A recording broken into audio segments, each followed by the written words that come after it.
I am back from my break feeling super inspired, and that's why I added a lot of new enclosures and dinos to our park, including the Dreadnoughtus, the Pyroraptor and the Sinoceratops.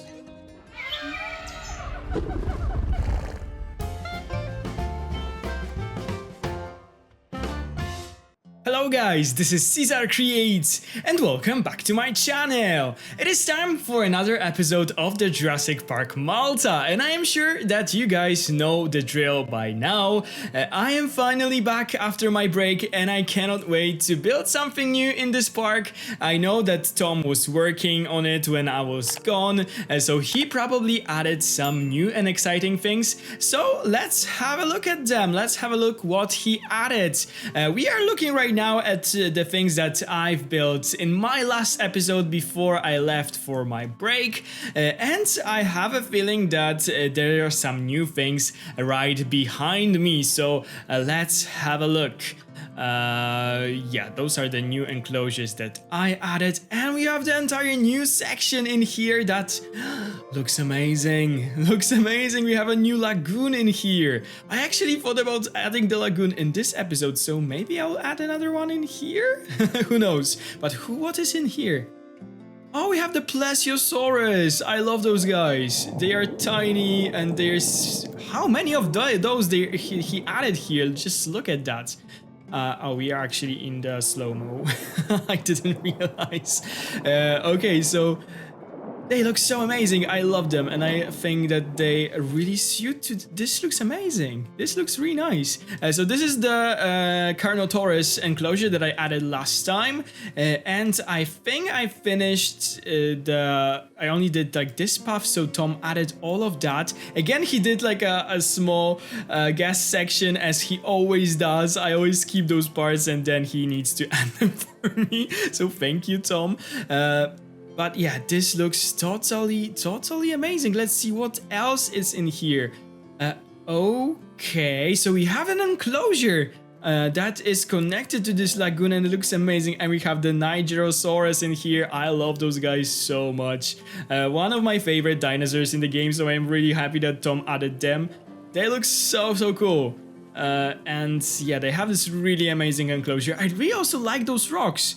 I don't quite remember from which biome they are. I think that this is like the... not the alpine. Where are the rocks? Oh, here. I am always forgetting that. This is not a desert, right? Okay, maybe... Let's just... This must be a desert. Or no, this is a... taiga? Yes, it is. I think so. Okay, so I might have to use them because I really like how it looks, like with this sand and stuff. It looks really nice. And we also have this entire large enclosure in here, and I see some carnivores. This is Carcharodontosaurus, the dino that I don't really use too much, but I think it looks amazing in here. Do we have some more of those, or those two guys have this entire huge enclosures only for themselves? Yeah, it seemed like they are alone in here, so I'm quite jealous. They have a huge house, huge home for them. But it looks amazing. It really does. I love what he did with those paths and all those things. Oh my god. But I already see a challenge for me because there are 3 different paths and I need to connect that somehow. That will be quite interesting. What I should do right now? Okay, so probably I will work on this area in this episode, just to connect those pieces, and maybe, just maybe, I will be able to finish this so we can focus later on just finishing this area in here. We are so close to finishing this park, which is quite exciting and a bittersweet moment for me. But yeah, look at that. It looks amazing. And yeah, I love that I did like this half moon shape of the enclosure, and Tom like continued that. It looks amazing, and I can actually add another one in here. Maybe I'll do that. But I really love it. I really must say that I love it. And yeah, without further ado, let's see what I will come up with. So see you guys in the speed build portion of this video in a second. Bye! Welcome to the speed build portion of this video. I have said this a lot of times in my videos already, but I will say this again. Breaks really do make wonders for the creativity when it comes to those games. I felt so inspired. I had such a drive while building this just because I had this break. And I also was very inspired by the things that Tom added last time to the park. So it was a really pleasant episode for me, really fun things. You can expect a lot to be added today to the park because I was just building, going. I had a clear vision of what I wanted to add, and yeah, today we'll add one lagoon and 6 different enclosures. So yeah, quite a lot. But if you are familiar with this map, you know that there's this sort of a circle around this, I don't know, hill or anything like that in the middle of the map. And we were almost done with this circle around the hill. There was quite a chunk left, but I just thought, okay, I will do my best to actually finish this circle today and connect the part that Tom did last time with the beginning of the park, with the parts that we've did so many episodes ago. To do this, I had to build quite a lot, but I was able to do that. So yeah, today we will add a lagoon. As I told you guys, in the lagoon we will have the Sinoceratops, the animal that I am actually building for the first time ever. There will be a lot of first times in this video. I don't know, I just wanted to try different things, try the things that I haven't done before, and that's why I was so inspired and had so much fun building it. The second thing that we'll do is a very big enclosure for different herbivores. I went through the list of all the dinosaurs that we are still missing. There are not a lot of them, so I didn't have a lot to choose from. But Tom, in his last episode, he did sort of like a prairie or savanna. So I was like, okay, let's continue that. And what are the animals that are reminiscent of the savanna? What, you know, when you think of a savanna, you automatically think about things like giraffes, rhinos, ostrich, and stuff like that. Maybe zebras, you know, antelopes. So we'll have in our big enclosures, we have the Dreadnoughtus, and this is our giraffe. We'll have the Torosaurus, and this is our rhino. We'll also have the Archaeornithomimus as an ostrich. Try saying that 5 times like fast. It's impossible. And we also have the Sauropelta as I don't know what. As oh, I know, the hippo. They can be hippos. So we'll have 4 of those different herbivores living in this enclosure. It will be like sort of lowered into the ground. Again, I really like to do this. So in almost all of my episodes, I did something like that. And it will have like those 2 like viewing terraces or outposts, or however you want to call it, for the guests to be able to, you know, observe those animals living in there. And I also decided to use the lagoon as the one of the barriers of the edges of this enclosure, because if you haven't known that, probably all of you guys know that, they can work as the edge of the enclosure. And this is actually one of those things that I am doing for the very first time here. I've never done that, so I really love how it looks. And the whole idea went from Tom using the lagoon in the last episode. I thought that adding one like opposite to it on the other side of the, I don't know, whole structures and paths that he built will create this one like nice symmetry. And also I could use this as the edge of the enclosure, because I had this like a very big open chunk of terrain that I could use for the remaining herbivores. When it comes to other enclosures that I will add today, we will have 3 more enclosures for the carnivores and 2 more enclosures for the herbivores. So 5 still coming. When it comes to the carnivores, there was this like empty space left for me by Tom, opposite to the Nigerosaurus habitat in this like half moon shape. So it was a perfect spot to add another enclosure. I've built this rock wall that I like to do on this slope, so it sort of like looks like a natural border for the dinosaurs that they wouldn't be able to cross. The rock walls are very popular in modern zoos, so this is what I was inspired by. Of course, we cannot place the rocks without mods, of course, too close to each other in this game.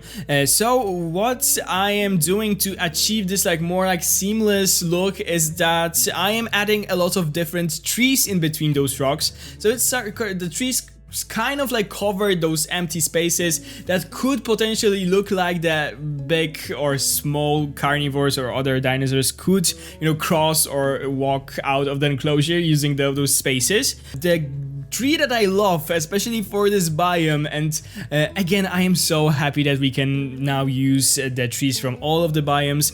I am using all of the time this medium tree number 3 from the taiga biome. This is this like bigger bush, and it looks amazing here, and it's amazing for you know, covering those empty spaces in between the rocks. So if you are looking for a tree or a plant like that, I would recommend using it.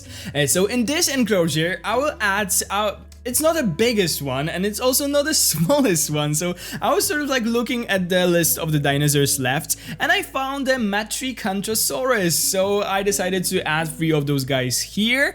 I really like them. I must say that I really like this dinosaur. I think that Tom is not the biggest fan, if I remember it correctly, but I really like this guy. I think that they have really nice shape of the head and face, and I don't know, I just like them.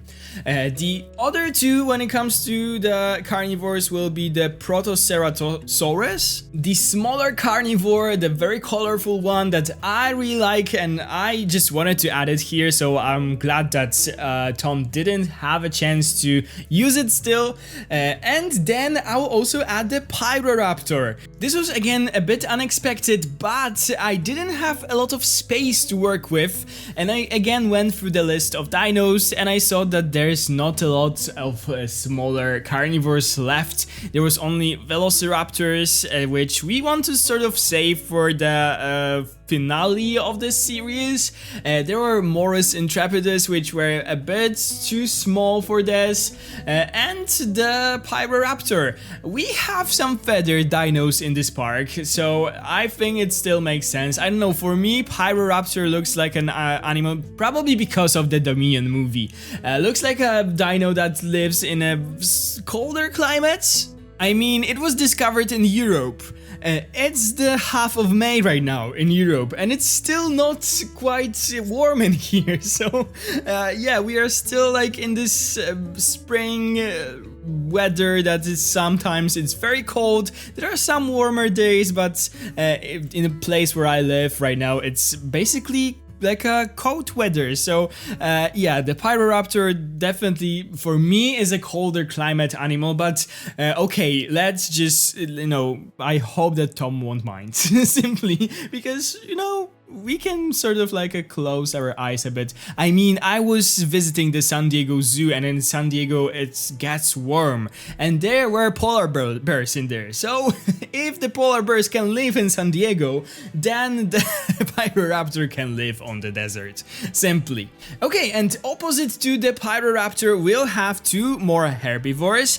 I firstly thought about adding the Homocephaly in there with the Chankingosaurus, but I also discovered that there's also a Sinoceratops missing here. So I did some tries and found out that the enclosure is actually a perfect size for the Sinoceratops and the Chankingosaurus, and I was able to find a small space for the Homocephaly, so I squeezed it in. It was such a pain to add water to this enclosure. Like I had to delete a lot of things because it was always obstructed. Something was always going on, but in the end I managed to add like a really really small pond for these guys, but they still have water in there.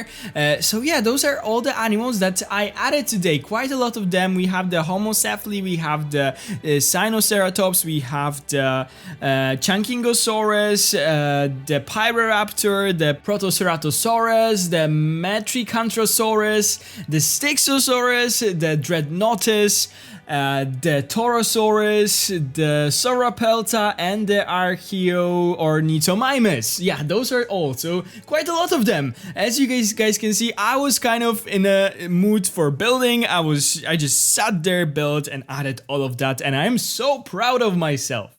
Also, I've spent some time on a desert lately, so maybe that's why I was so inspired by this climate. Yeah, on my trip to USA, I visited Utah, Arizona, Nevada, so I saw a lot of canyons, like for example the Grand Canyon, the Bryce Canyon, the Zion Canyon. I've been in the Death Valley, so I've seen a lot of different, places like that, so I sort of know right now how they should look. We don't have too many places like this in Europe, so I was so impressed. I was so impressed in general by the nature of those places that I visited in the United States. Like the nature in the United States is so beautiful and so unique.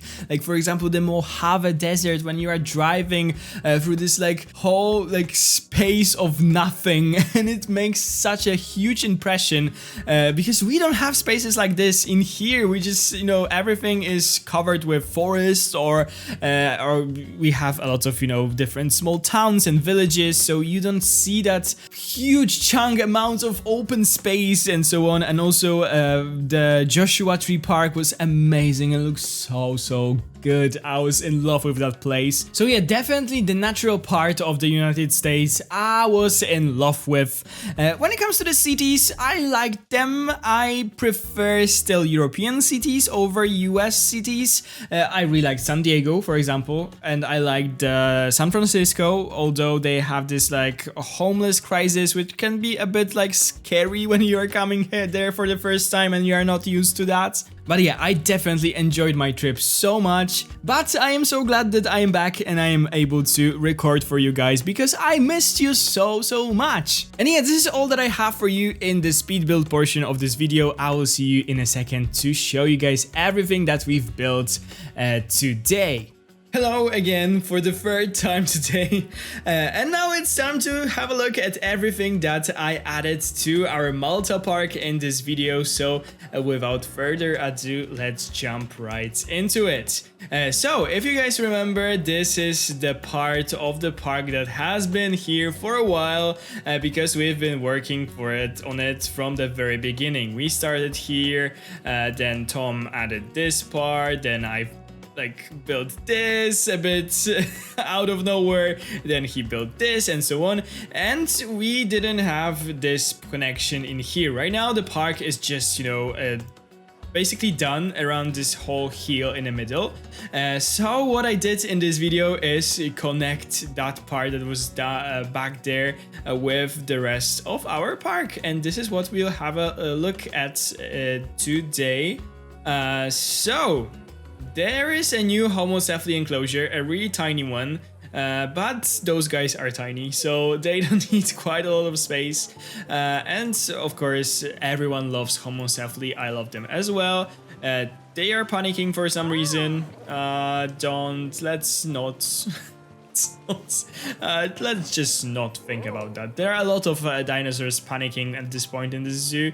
In this park, and we don't know why. Some of them are escaping. It is all because this park is so huge by now.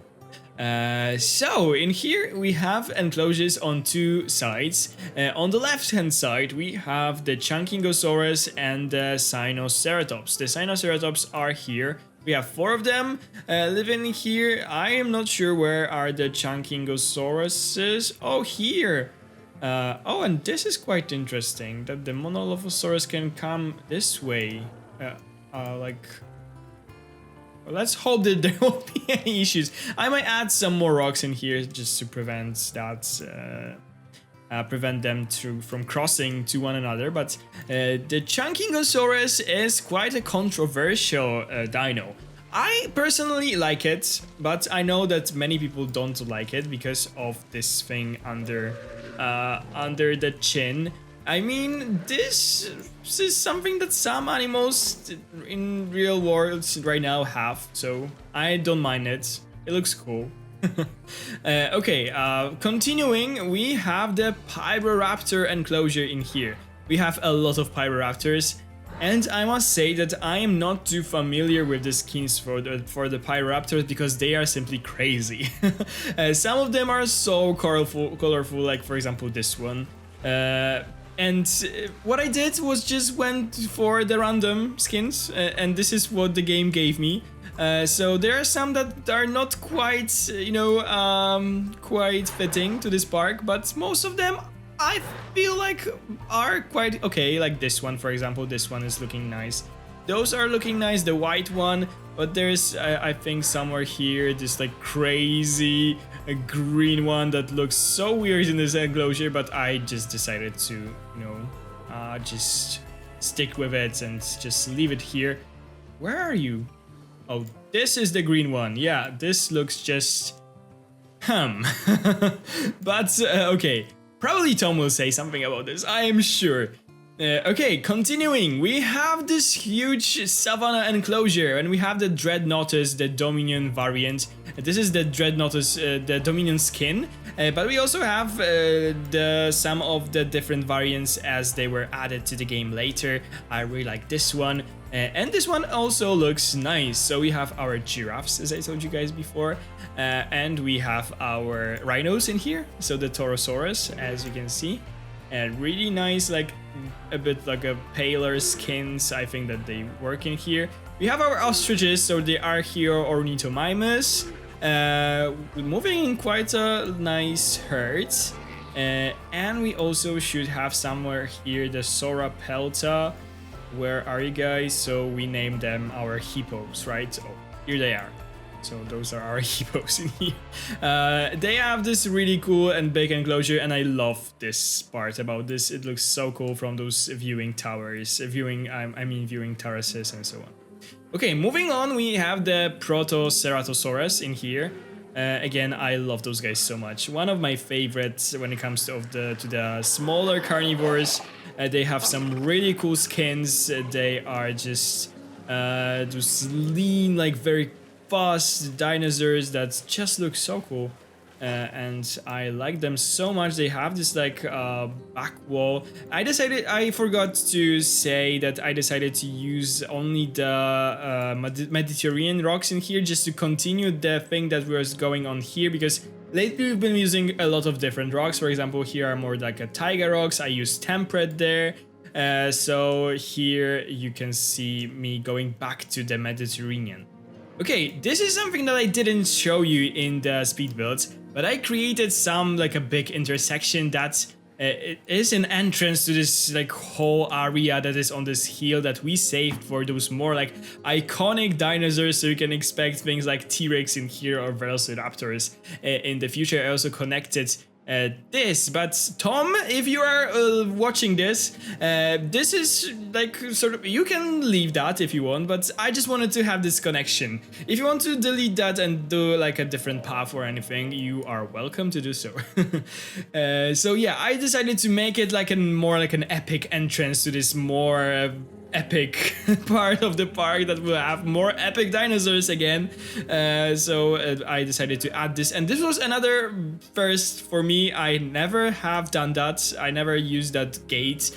So yeah, that was the first thing for me, and it looks quite cool. We had that on at the entrance to the park, so I decided that adding one more will make sense. Okay, we also have this part, so I added this viewing gallery, and we also can have a pretty cool view inside of this to this habitats from this viewing like terrace or anything. And in here we have the Styxosaurus. We can actually show you the view. Okay, one of them is in here, and one of them is in the back. I also did some decorations, but you can can't see them too well. But let's have a look at our Stixos. This one is really nice. I like the skins that I added. This was quite a bit of an accident, but those are really nice. This one especially. I am not a fan of this glowing in the dark one. I don't know why. This just doesn't make sense. but this makes, and it looks amazing. Okay, and so those are some of the decorations, as you can see down there. Okay, so we had a 6-0, and the last enclosure that I need to show you is the Cantrosaurus. So again, we have this entire wall in the back. We have the viewing gallery. If we'll go there, we'll actually have a really cool view for the Metri right now. I again went for those more beige sandy colors, and I really love them. I don't know, I just like this dino. There's something nice about this. I like this, its head shape. And we also have like more orange one in here, and we also have this one, probably my favorite. I like that it has a bit of green in here, and it just looks cool. So yeah, this is all that I added today, and as you guys can see, we have quite a lot. So this entire like place, maybe I will show you on the map. This entire like place in here is done. By the way, there's something really weird happening. One of the giant Spinosauruses, or however it is called, was teleported here, and it is just sitting there lonely, and I cannot move it. So maybe Tom will be able to do so, but it is so poor. It is just standing there, and it cannot go back to its enclosure that it's in here. Oh, poor thing. Like, look how it looks. There's just one simple dino standing there, like, being lonely. Okay, so, as I told you guys, quite a lot of done. Not too much space left to build. So we should be wrapping up the series quite soon. I am both excited and not. But the final tour will be just epic. Of course, we are planning to do something like that. We still need to decide which dinos we actually want to include here. So if you have some suggestions, definitely let us know.